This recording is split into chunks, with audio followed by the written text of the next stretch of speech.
À la une ce soir, des brochettes de soja pour réduire la consommation de viande en Côte d'Ivoire. C'est la création d'une transformatrice de produits agricoles.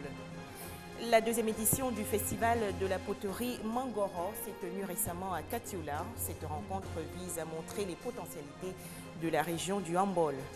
En Guinée-Conakry, fin du bras de fer entre le pouvoir et l'opposition. Les deux partis ont signé hier un accord pour la présidentielle. Bonsoir à tous et bienvenue dans le 19h30. Une menace pèse sur les populations du quartier Gbagba 2 dans la commune de Bingéville. En effet, les fortes pluies des derniers jours ont occasionné un trou béant qui risque d'engloutir la mosquée de ce quartier. Les fidèles musulmans de Gbagba 2 demandent aujourd'hui aux autorités ivoiriennes de se pencher sur le problème. Commune de Bingéville, le quartier Gbagba 2. Cette mosquée menace de s'effondrer à cause de ce trou. Et pourtant, il y a quelques mois, c'était juste un petit trou. Aujourd'hui, avec les pluies qui ne cessent de tomber, le trou s'est élargi. C'est donc la peur au ventre que les fidèles musulmans viennent prier et implorer le Tout-Puissant pour trouver une solution à cette situation. Quand il pleut, tout l'eau, vous avez vu les trous. De là, déjà coupé, la mosquée même veut être tombée. Chaque année, on peut mettre presque 500 sacs dans les trous avant de pouvoir quand même pouvoir caler la mosquée. On attend que vraiment des personnes de bonne volonté viennent nous aider le quartier pour qu'on puisse sortir de cette situation. En attendant qu'une solution soit trouvée à ce problème, les musulmans de Gbagba 2 ont décidé de construire une nouvelle mosquée sur un autre site. Là encore, un autre défi à relever, mobiliser les fonds pour sa réalisation. Des précisions de Moussa Konaté. Autre actualité, les populations de Côte d'Ivoire pourront désormais consommer des substituts de viande d'origine principalement végétale.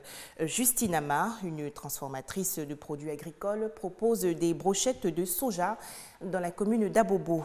Objectif, amener le grand public à réduire sa consommation de viande et privilégier le soja. Cette plante légumineuse préviendrait les maladies cardiovasculaires et certains cancers. Un reportage de Ami Sissoko. On connaît le lait de soja, la sauce de soja, l'huile de soja. Aujourd'hui, nous découvrons les brochettes de soja en Côte d'Ivoire.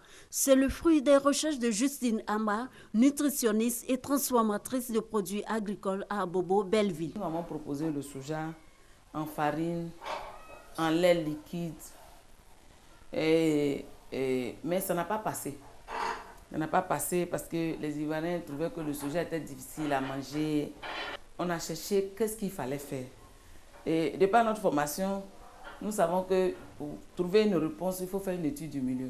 Donc on s'est renseigné, on a vu que les Ivoiriens aiment beaucoup la viande. Et comment faire que le soja soit la viande?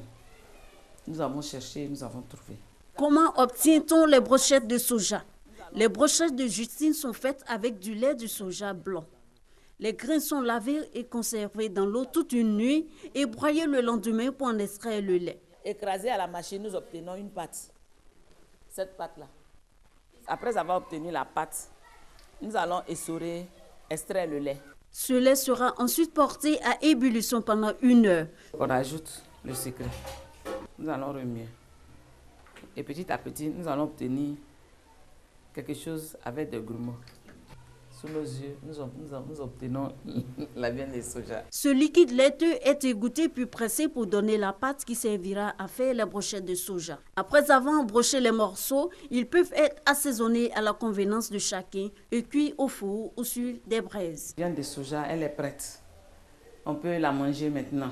En tout cas, on la mange avec tout. On fait la sauce avec même. Quand il y a des mariages et tout ça, on prend ça comme des entrées. Non, au départ, les gens pensent que c'est de la viande. Mais quand on leur dit après que c'est des brochettes de soja, en tout cas, ils sont dépassés, ils en commandent aussi. Des brochettes 100% soja, sans aucune autre composition. Une autre saveur culinaire, en plus des protéines, glucides, lipides, vitamines A et B et magnésium que renferme le soja.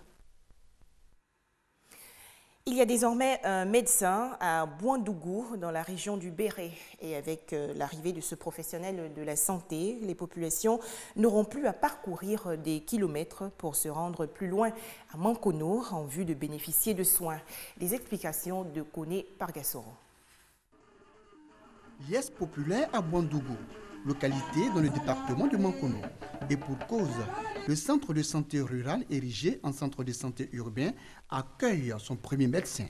Un acte qui suscite la reconnaissance des populations de Bouandougou au président de la République, Alassane Ouattara. Grâce à vous, Bouandougou est désormais dans le train de bonne santé pour l'émergence 2020 tant souhaitée par le président de la République. Le premier médecin de Bouandougou mesure l'immensité de sa tâche.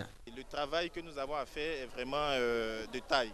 J'exhorte toutes les populations à venir à l'hôpital, à fréquenter davantage les hôpitaux pour bénéficier de soins de qualité. Bouandougou se modernise et les besoins des populations sont nombreux. Il serait bon que nous ayons également une ambulance. Il serait bon que nous ayons un plateau technique amélioré pour permettre de faire les interventions chirurgicales de moindre importance sur place. Le directeur départemental de la santé de Mankono, Dr Brou Raymond, profitant de cette cérémonie, a annoncé les nombreux dons de la première dame Dominique Ouattara au centre de santé urbain de Bouandougou.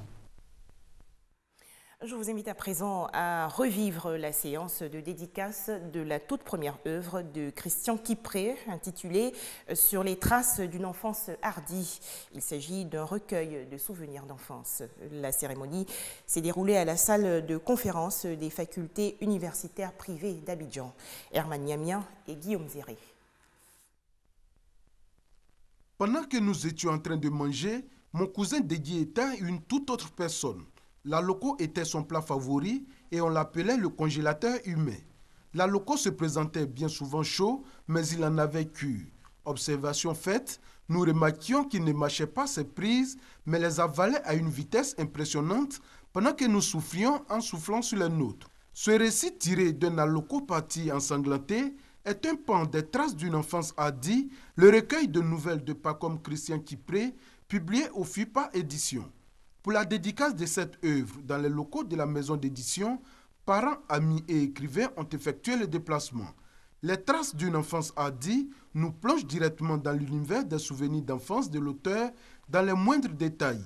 Et pour les parents de l'écrivain, c'est tout à l'honneur de la famille qui a là entre les mains une partie de son histoire.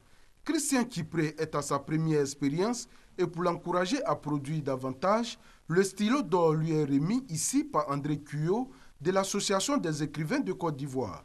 La cérémonie de dédicace s'est déroulée sous le regard du docteur Seka Saba, directeur général de la maison d'édition, qui s'est dit heureux de faire la promotion de jeunes écrivains. Né en Côte d'Ivoire, Christian Kipré exerce comme cadre moyen à la direction des affaires sociales de la ville de Paris en France.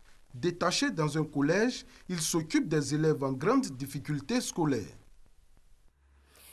La région du Hambol a accueilli récemment le festival de la poterie Mangoro. L'événement, qui en est à sa deuxième édition, a un double objectif. Il s'agit de relancer le tourisme à Katiola et améliorer les conditions de travail des potières. Kader Sogodogo de RTI Boaké. Deuxième édition du festival de la poterie Mangoro à Katiola. C'est le centre culturel de la ville qui a abrité l'événement.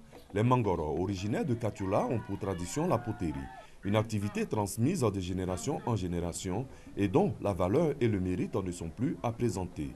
À l'occasion de la deuxième édition de ce festival, plusieurs intervenants ont présenté la poterie comme un moyen pour les Mangoro de s'ouvrir au monde entier. Je lance un appel à tous mes frères et toutes mes sœurs de Katiola et de la diaspora afin d'œuvrer pour la pérennisation du festival et de faire de notre mutuelle, la ville de Com, un véritable outil de développement. Pour la municipalité de Katiola, tout sera mis en œuvre pour faire perdurer cette richesse propre à Katiola, la poterie. Nous devons nous assurer qu'elle continuera de se transmettre et que nous continuerons de fabriquer des pots. Pour cela, il faut sécuriser la source d'argile. C'est une argile précieuse et nous avons été instruits par monsieur le préfet de région pour sécuriser cette source-là, pour éviter de distribuer des lots à construire sur cette parcelle. Plusieurs œuvres d'art réalisées par les potiers Mangoro de Katiola ont été exposées à l'occasion de ce festival. Et toujours au chapitre culture, le concours vacances 2015 de Radio Bouaké. 5 groupes ont obtenu leur ticket pour la finale qui aura lieu le 29 août prochain au centre culturel Jacques Aka. Mais avant, faisons le point sur la demi-finale. Hassan Khan et Léon Brou de RTI Bouaké. Wayo résidentiel de Sakassou, Esprit Tranquille et Bata Système de Bouaké, Dynamique Groupe de Béoumi, Wayo Zanikro de Botro. Ces 5 groupes sont qualifiés pour la finale de concours vacances 2015 de Radio Bouaké, une finale qui va se jouer le 29 août prochain au centre culturel Jacques Aka. Ces 5 finalistes ont arraché de haute lutte leur qualification à l'issue des 2 demi-finales des samedis 15 et dimanche 16 août dernier au foyer des jeunes du quartier Koko de Bouaké. Cette première édition de concours vacances de Radio Bouaké est placée sous le sceau de la paix et de la réconciliation, d'où le thème cohésion sociale et élections apaisées en Côte d'Ivoire. Pour les initiateurs, cette compétition basée sur la musique et le théâtre vise à permettre aux jeunes de la région de Béké de passer des vacances saines. Au Burkina Faso, ce soir, dernier délai pour déposer sa candidature à l'élection présidentielle du 11 octobre prochain. Le Conseil constitutionnel devrait publier la liste définitive des candidats le 29 août prochain.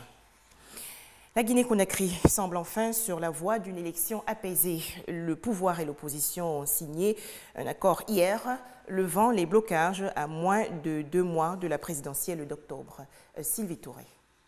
Après plusieurs mois de négociations, pouvoir et opposition sont parvenus à un accord sur l'organisation des futures élections en Guinée. Les principaux points de blocage ont été levés, notamment la composition de la Commission électorale nationale indépendante CENI, la révision du fichier électoral et le choix des élus communaux. Les acteurs se félicitent de la signature de cet accord. Pour la paix dans le pays, pour privilégier le dialogue et renoncer à l'affrontement, nous avons décidé donc de venir accepter de faire des concessions en espérant que les engagements pris cette fois-ci vont être appliqués par le gouvernement et la CENI.